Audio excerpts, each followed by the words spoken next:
For all episodes and more information, please visit us at marriedmillions.com.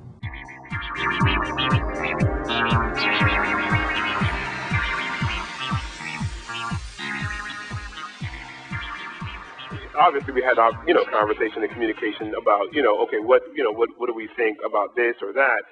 But Delise very early on started out doing the business development with the relationship she had, and I basically wrote the business plan because again, the big picture visionary. This is what I want it to look like. This is what I want the form to be like, and we just kind of went from there. The things that that Delise was really good at, the real detail stuff, dealing with the website, the design, the creativity. Organizing schedules, organizing things that we needed, supplies, keeping inventory on supplies, keeping inventory on staff schedules, all these different things. I would do the big picture stuff, the hiring, the marketing, the managing of staff, because I had managed a staff of 25 people for 7 years.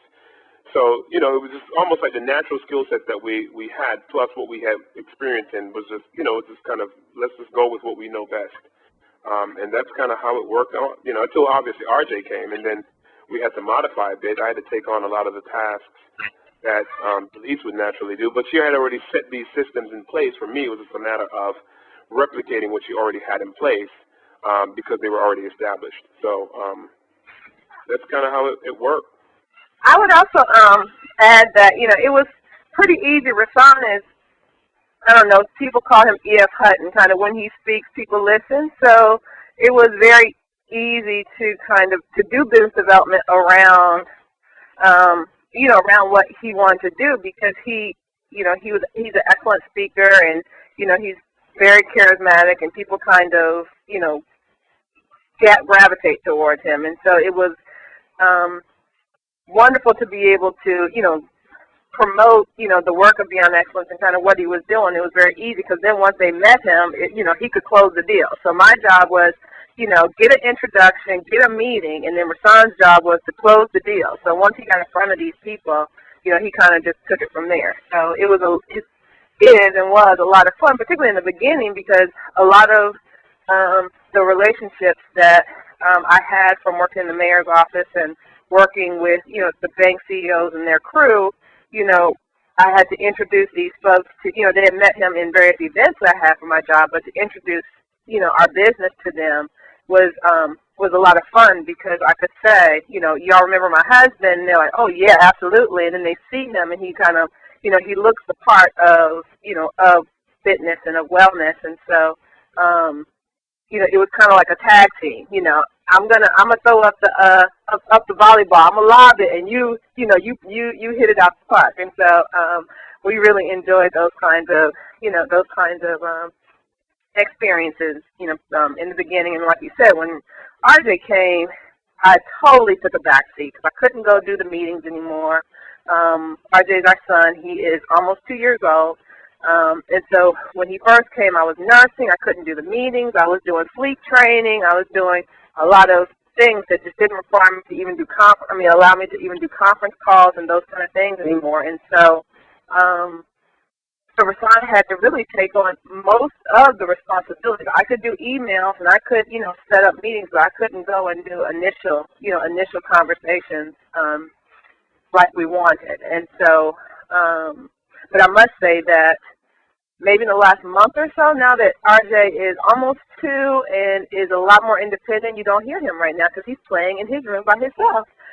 Now that he's a lot more independent, I'm actually able to get back into doing business development and into, a lot more planning. I actually have an event coming up where we're doing a health fair for a major construction company, so I'm planning the health fair, and so I'm able to get back more involved with the business now that he's a little older. Well, since you just mentioned that you're also parents and that you're both still running the business, what is a typical day in your business like? From the beginning to end, what actually goes on? Who does what? Where do you go? Where do you stay? I would say, pretty much my day starts out pretty early. Either in the gym or something like, either doing my devotionals, principally doing my devotionals and in the gym, and then I'm on emails. First part of the day, if there's not a meeting to attend because we're either marketing or speaking to potential clients, then we're on emails, organizing upcoming health fairs. We're organizing current classes, health promotion programs, yoga classes, group fitness classes, screenings and flu shots, especially now with the flu season. We're organizing those tasks and getting the requisite people to be in place for these different activities. In addition to that, administratively, you're always organizing forms, you're always organizing data that's being collected. You're kind of assimilating that data to make it useful information for your consumers so that they can see kind of the cost benefit of employing our services. From that to running to Staples, running to Kinko's to get things made for upcoming projects, to having conference calls about various programs, to strategic planning where we would cut out literally, I mean, this is not necessarily daily, but we would have scheduled strategic planning meetings where we would sit down for 3 hours or 4 hours, Delise and I, and really go through detailed plan of what we want to do, where we want to go, how we're going to where we're turning the organization, if we're going to turn it at all, what's our plan for the next 6 months, that kind of thing.